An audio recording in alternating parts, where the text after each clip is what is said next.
நடந்த எவற்றிற்காகவும் மனதில் குற்ற உணர்வை சுமக்க வேண்டாம். இதுவும் கர்மத்தின் பலன்களே ஆகும்.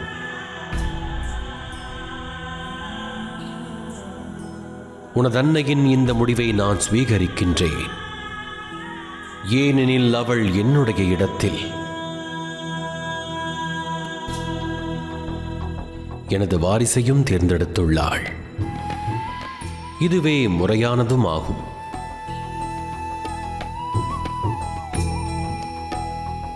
நான் இல்லையெனில் நீதான் உனது அன்னைக்கு சக்தியாக விளங்க வேண்டும். அப்படியே ஆகட்டும் தந்தையே.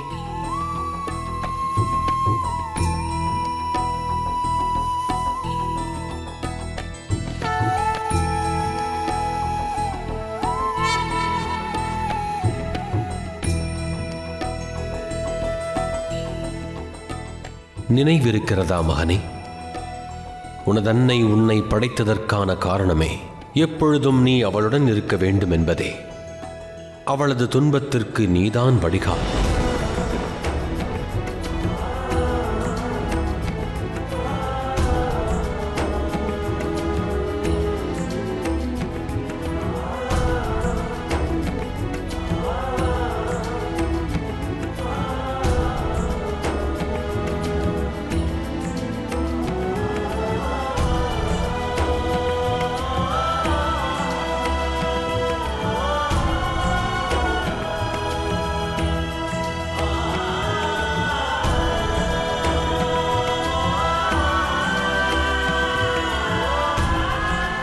கடந்த முறை நான் கைலாயத்தை விட்டு சென்ற போது தாங்கள் என்னை தடுக்கவில்லை. இப்பொழுது தாங்கள் கைலாயம் விட்டு செல்லும் பொழுது என்னால் தங்களை தடுக்கக்கூட இயலாது. சூழ்நிலை கைதியாகிவிட்டேன்.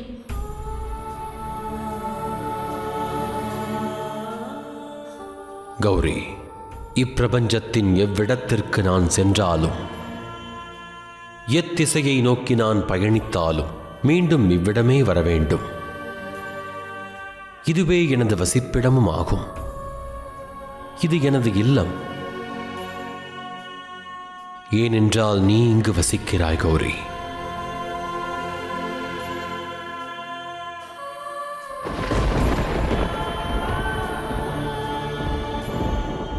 நீ வருவாய் என்று நான் காத்திருந்தேன்.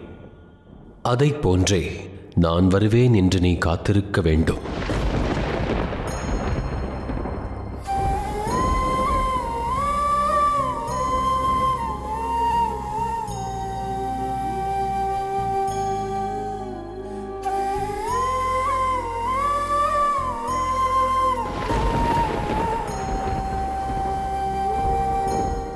புறப்படுவோம் குமாரர்களே.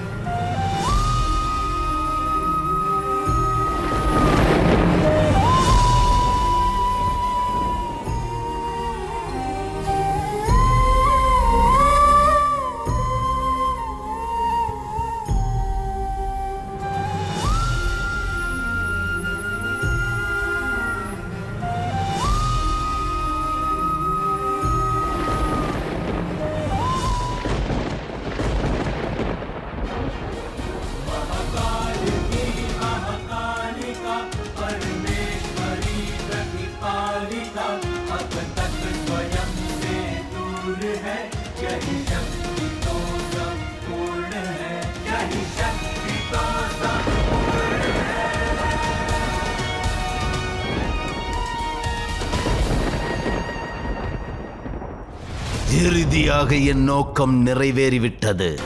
மகாதேவர் கைலாயத்தை விட்டு கிளம்பிவிட்டார். என் பழிவாங்கும் நடவடிக்கை நிறைவேறப் போகிறது. மகாகாளி, மகாகாளி, மகாகாளி.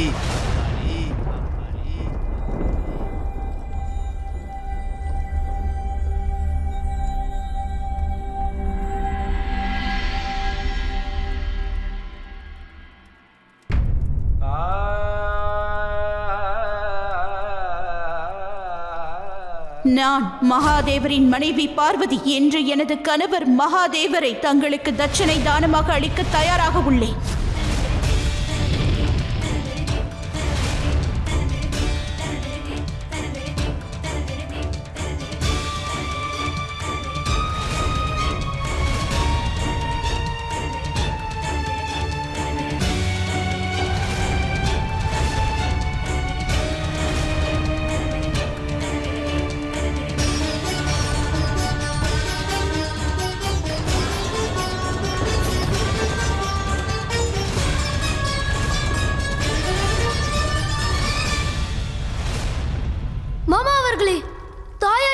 செய்து கொண்டிருக்கிறார்?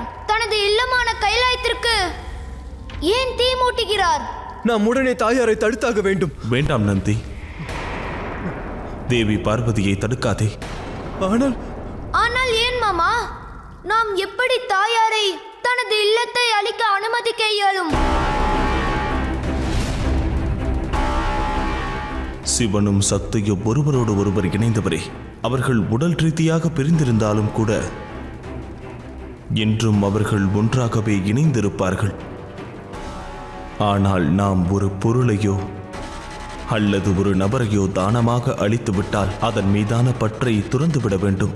மகாதேவரை தானமாக அளித்த பிறகு பார்வதி தேவியார் சிவனுடனான தனது இணைப்பை மறந்துவிட வேண்டும். நிச்சயமாக கைலாயத்தின் ஒவ்வொரு பொருளும் ஒவ்வொரு இடமும் பார்வதி தேவிக்கு மகாதேவரை நினைவூட்டிக் கொண்டே இருக்கலாம். அதனால்தான் மகாதேவர் மீது முழுவதும் பற்றில்லாமல் இருப்பதற்காக தேவி பார்வதி தன்னுடைய சொந்த வசிப்பிடத்தையே நெருப்பிற்கு இரையாக்கிக் கொண்டிருக்கிறார். சனத்குமாரை எவரோ வற்புறுத்தியுள்ளார்கள் என்பதை நாம் அறிவோம். ஆனால் அது யாராக இருக்கும்? துர்கமாசுரன். பாருங்கள் தந்தையே, இன்று முதல் தங்கள் மரணத்திற்காக நான் பழிவாங்கத் தொடங்குவேன். எந்த மகாதேவர் பார்வதி தேவியை மகாகாளியாக அவதாரம் எடுக்க தயார் செய்தாரோ, எந்த மகாகாளி தங்களை வதம் செய்தாரோ,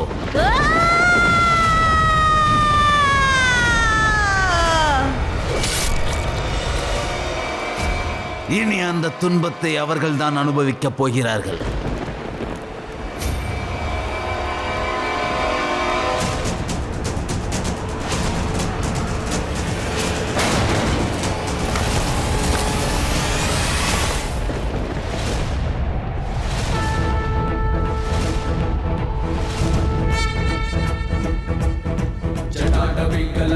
प्रवाहपावितस्थले कलेवलम्ब्यलम्बितां भुजङ्गतुङ्गमालिकां टमट्टमट्टमट्टमन्निनादमट्टमर्वयं चकार चण्डताण्डवं तनोतुनः शिवः शिवः. வாருங்கள் மகாதேவா, பாதாள உலகத்திற்கு ரூருவின் புதல்வன் துர்கமாசுரன் தங்களை இனிதே வரவேற்கிறேன்.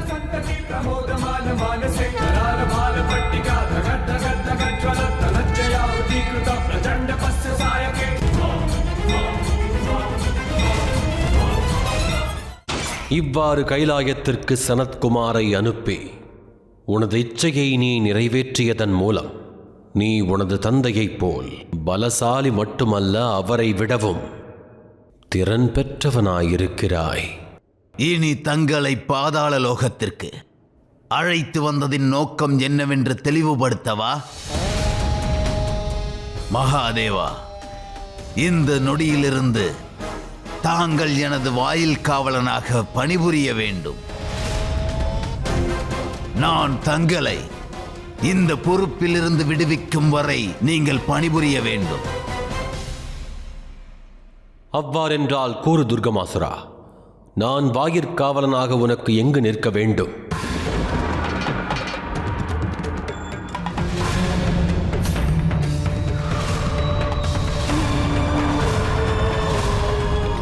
அப்படி என்றால் தாங்கள் என் வாயிற்காவலன் பதவியை ஏற்றுக்கொள்கிறீர்களா? அதற்கு எந்த எதிர்ப்பும் இல்லையா? இந்த பாதாளமானது இப்பிரபஞ்சத்தின் ஒரு சிறு அம்சமே ஆகும் துர்கமாசுரா. அதை நான் பாதுகாப்பவன். அவ்வாறிருக்க இதனை பாதுகாப்பதில் எனக்கு எந்த எதிர்ப்பும் இல்லை. ஆனால் நினைவில் கொள், நான் அழிப்பவனும் ஆவேன். அழிக்க வேண்டும் என்ற அவசியம் ஏற்பட்டுவிட்டால் அதை புரிவதும் எனது கடமை.